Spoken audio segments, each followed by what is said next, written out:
I used to think family traditions were about warmth. When I was young, I believed the rituals, the set tables, the gathered chairs, the predictable parade of dishes arriving from the kitchen, were proof that something real existed between people who shared a bloodline. Our house was always loud during gatherings. Plates clinked, chairs scraped against the hardwood floor, and cousins drifted between rooms like loose threads in a tapestry too wide for anyone to see the whole of it. The noise filled every corner, and for a child, noise can feel like love. It can feel like belonging, even when belonging is precisely what's being withheld from you. But underneath all that sound and movement, there had always been a quiet structure. Invisible lines, unspoken rules about who belonged where and who was merely tolerated. My father sat at the head of the main table every single gathering, every holiday, every occasion that required the good silverware and the pressed tablecloth. Everyone else arranged themselves around him like gravity, like satellites that had long ago surrendered their own orbits. Nobody questioned it. Nobody was supposed to. The hierarchy was older than most of the people at that table, and it had been reinforced so many times, across so many years, that it had stopped feeling like a choice and started feeling like geography. I hadn't been back for a long time. Not since my daughter was born, and even before that, my visits had grown shorter, spaced further apart, like breath held too long before finally being released. Maybe I had been waiting for something to shift. Maybe some part of me thought things would feel different once I walked in holding her hand, that her presence would soften the room the way a child's laughter sometimes can, making even difficult people reach instinctively for something gentler inside themselves. Children can do that. Their innocence creates a brief window where even the hardest adults feel the pull toward softness, toward grace. She was 7 years old enough to notice things, to read a room the way children do, quietly, intuitively with their whole bodies, but still young enough to assume every room was safe for her. That assumption is one of the most fragile things a child carries. You watch it in them, that absolute trust that the world will receive them, and you know without being told how quickly it can be taken. When we stepped into the dining room that evening, the long table was already set. White plates arranged with careful precision, my mother's silverware polished and positioned just so, the heavy wooden chairs that had stood in that room my entire childhood like silent witnesses to decades of unspoken cruelties. The air smelled of the same roast it always had, and for a moment, the smell alone made my chest compress with something I couldn't cleanly name, not quite nostalgia, not quite dread, but the uncomfortable overlap between the two. My daughter slipped away from my side before I could say anything. She moved with the easy confidence children carry when they still believe they belong everywhere, when the concept of exclusion hasn't yet been written into their understanding of how spaces work. She crossed the room without hesitation, weaving between bodies and chairs, and she saw an open seat near the center of the main table. She climbed into it the way she always sat down, fully, without reservation, and smoothed the front of her dress with both hands, the way she'd seen adults do before a meal. It was such a small gesture, so ordinary, so completely hers. She looked up with the calm expectation of someone who had no reason to expect anything other than welcome. For a brief second, I let myself believe no one would mind. I held that belief deliberately, the way you hold something you already know is fragile, trying to keep it intact for just a few more moments. Then the chair beside her slammed backward. It wasn't loud enough to be called a bang, just sharp enough to slice through the ambient noise of the room and rearrange the air. My father stood there, one hand still gripping the back of the chair he'd pushed away from the table. He didn't look angry, and somehow that made it worse. Anger would have been readable, something to push against.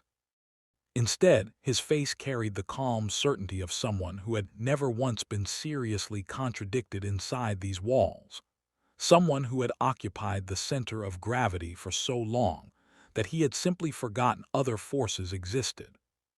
His voice was steady, measured, the kind of voice that doesn't need to rise because it has never had to. "Kids like you sit with the extras." The words were simple, casual, Even the way someone might remind a child where the napkins were kept or point toward the correct restroom. There was no heat in them, which was precisely why they landed the way they did. He wasn't correcting behavior. He was enforcing an order. He was drawing a line with the same calm authority someone uses when they're not doing it for the first time and not doing it for the last. The room froze. Not dramatically, not all at once, but in pieces, the way a temperature drops in a house when someone leaves a door open in winter. I noticed things I wouldn't normally notice. The way my aunt stopped halfway through pouring water into a glass, her hands suspended between action and stillness as she processed what she just heard and decided, in the span of about 2 seconds, to process it silently. My cousin was suddenly very interested in his napkin, his attention dropping there like a stone, the way people look away when they are choosing not to see something. My mother was standing near the kitchen doorway, and her hands were clasped in front of her, clasped too tightly, the knuckles pressing white against each other in a way that told you exactly how much effort it took to hold that stillness in her face. No one said anything, because everyone understood what had just happened. The sentence didn't need decoding for anyone at that table. It was familiar. It belonged to a long history that had no written record but that everyone present carried in their bodies, in the careful ways they'd learned to navigate this particular house over many years. My daughter didn't understand. She looked around the table with a small, confused smile, the kind children wear when they're waiting for someone to laugh and explain the joke. She had heard the words, but they didn't yet have enough context to land. She was still waiting for the room to make sense, for an adult to step forward and smooth the moment into something recognizable. Instead, silence spread across the room like fog moving in from water, quiet, unhurried, total. And suddenly, I was 10 years old again. I was standing in this same room, and I was listening to that same tone in my father's voice, and the table in front of me had the same white plates and the same heavy chairs and the same silverware arranged with my mother's careful attention. Only back then, I had been the one sitting in the wrong seat. Back then, no one had stepped toward me and picked me up and carried me somewhere safer. I had simply learned to accept the arrangement, to find the edge table and settle into it without complaint, the way children learn to accept the size and shape of the world they were handed, because they have no frame of reference for imagining it any different. For a moment, I felt two timelines pressing against each other, occupying the same space with an uncomfortable intimacy. The boy I had been and the man standing in the doorway. The child who had absorbed without resistance and the adult who had spent decades quietly deciding what to do with what had been absorbed. Then I walked to the table. Not fast, not with any performance of anger or urgency. Just steady, the kind of movement that doesn't draw attention to itself because it isn't asking for anything from the room. My daughter turned toward me as I reached her chair, and the relief that crossed her face was immediate and unguarded, the way children look when they think a parent is about to fix something small, something that turned out to be less than it felt at first. That expression, that trust, sat in my chest with a weight I didn't try to measure. I slid one arm beneath her and lifted her gently, the way I had lifted her thousands of times. She was light. She settled against my hip with the ease of long habit, her arm going around my neck without thought. I brushed a bit of imaginary dust from the front of her dress with my free hand, smoothing the fabric where it had wrinkled against the chair, and the gesture was slow and deliberate in a way that had nothing to do with the dress and everything to do with the room. Then I looked at my father, really looked at him. His posture hadn't changed, his chin still. Carried that quiet expectation of obedience that had shaped half the people in the room over the course of their lives, shaped them through repetition and silence, and the steady application of a gravity so familiar it had come to feel natural. He was watching me with the particular expression of someone waiting for the expected response. He had issued a directive. He was waiting for compliance, for the small adjustments that had always followed his words, the quiet reshufflings of people and chairs and arrangements that confirmed the structure he'd built and maintained for decades. but something about the moment felt thinner than it used to. Like the air holding up that authority had quietly drained away somewhere between the last time I'd stood in this room and now. Like a thing that had once been made of stone and had been slowly, without announcement, becoming something else. I spoke quietly, just 4 words. She stays with me. Nothing dramatic. No raised voice, no shaking hands, no tears or accusations or speeches about what had been done in this house across all the years that came before this particular evening. Just a sentence, placed carefully in the center of the room the way you set something down on a table, deliberately, without aggression, with the full intention of leaving it there. My father's face shifted almost immediately, not into anger, not into argument, into recognition. He understood exactly what those words meant, not just the words themselves, but the refusal behind them, the thing that made them different from every response he had received in this house for as long as anyone present could remember.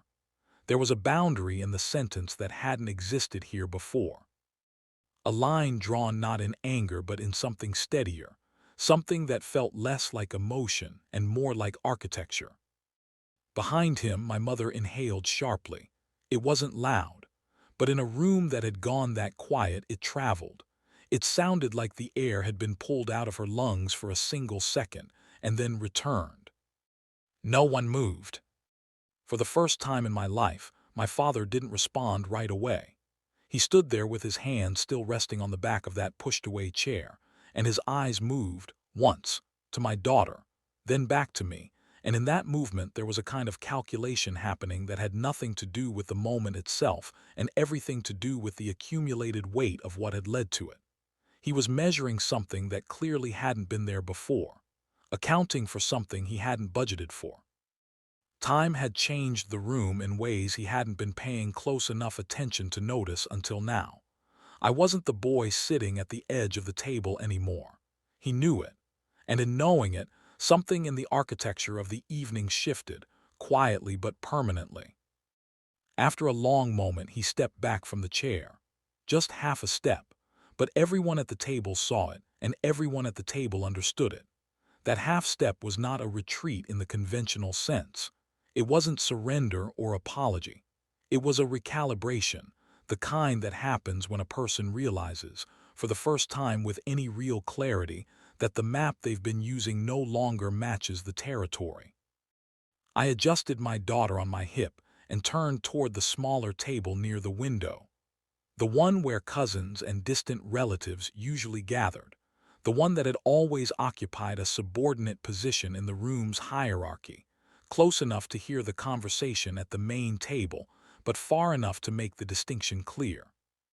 We sat there together, and I settled her into the chair beside me, and she leaned against my arm the way she always did, as though the entire preceding several minutes had been nothing more than a brief pause. Conversation eventually started again, but it came slowly, like an engine trying to restart after stalling. People reached for water, glasses, and bread, and the careful, ordinary movements of a meal, and the noise gradually rebuilt itself around us, though it never quite returned to what it had been before. There was a different texture to it now. Something had been redistributed in the room, and while no one would have been able to point to exactly where it had gone, everyone present could feel the absence. My daughter leaned against me, whispering questions about dessert and whether the pie smelled like apples. She was warm and entirely untroubled, her attention already having moved on to things that mattered to her: the smell of the kitchen, the dessert on the counter, the cousin across the room who kept making faces at her when the adults weren't looking. She didn't ask about the moment at the main table. Maybe she hadn't fully understood it, which was the best possible outcome. I hoped she never would. I hoped she would move through the world for as long as possible without needing to understand what that particular silence meant, or why certain rooms have certain structures, or how much work it takes to simply sit in a chair you were told wasn't yours. When we left later that evening, no one tried to stop us. The house looked the same from the outside as it always had: the porch light, the familiar outline of the roofline against the dark, the cars parked in the gravel driveway exactly as they always were. But something inside it had shifted. Not loudly, not dramatically, not in any way that would make the evening a story anyone would tell tomorrow or the next day. Just enough that the old rules no longer felt permanent. Just enough that I walked to my car with my daughter's hand in mine, knowing that the version of me who had learned to find the edge of the table and be grateful for it had been replaced by something quieter and steadier and far more consequential. I had not said much. I had not needed to, because the thing my father had never understood, across all those years of moving people to where he believed they belonged, was that the architecture of a room is only as permanent as the people inside it agree to make it. And I had stopped agreeing long before I walked back through that door. What he didn't know, what no one in that room knew, because I had not made a point of sharing it, was that 3 months earlier, I had finalized the purchase of the property holding company that owned the building where his business had operated for over 2 decades. The lease renewal he'd signed in the spring, the one that carried the same terms he'd always accepted without negotiation, had passed through my attorney's desk on its way to his. He had signed it. He had taken the familiar stability of it as evidence that the world around him remained unchanged, that the structures he inhabited were still the structures he understood. He had not read the ownership column. Most people don't when things feel familiar. The dinner ended, as dinners do. The table was cleared, the silverware gathered and washed, the long wooden chairs pushed back in against the table as they had been for as long as anyone could remember. And somewhere across town, in a filing cabinet inside an office he had no reason to visit, a set of documents sat in a folder with my name on it, outlining terms and timelines and renewal conditions that would come due in 14 months. The house looked exactly the same when I pulled out of the driveway. My daughter was asleep in the backseat before we reached the end of the street. I didn't look in the rearview mirror.